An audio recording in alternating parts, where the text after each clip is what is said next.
জান্নাতুন নাঈম পঞ্চম বার্ষিক ওয়াজ মাহফিল বয়ান করছেন মুফতি হাসান আব্দুল মুঈদ।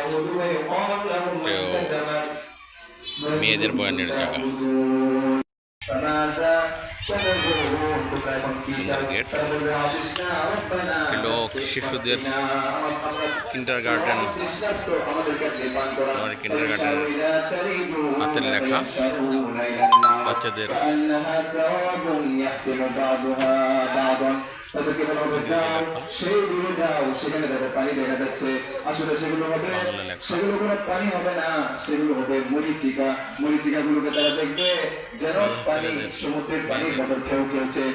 তো এভাবে সেই পানি মনে করে যখন তারা সেদিকে আগাইতে থাকবে, একের পর এক একটি দল সেই জাহান্নামে পতিত হবে। ঠিক একইভাবে খ্রিস্টানদের একইভাবে বিচার করা হবে। সর্বশেষ শুধুমাত্র মুসলমানরা সেখানে থাকবে। আল্লাহ রাব্বুল আলামিন বলবেন তোমরা সিজদা করো, তখন তারা সিজদা দিবে। এই সিজদার মাধ্যমে সেই মুসলমানদেরকে আল্লাহ রাব্বুল আলামিন নিষ্কৃতি দান করবেন। এজন্য এই সিজদা শেষ পর্যন্ত থাকবে, এটা মনে রাখতে হবে।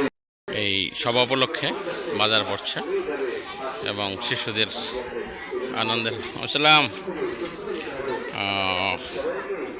একটি গ্রামীণ মার্কেট এবং ছেলেরা সভা উপলক্ষে তারা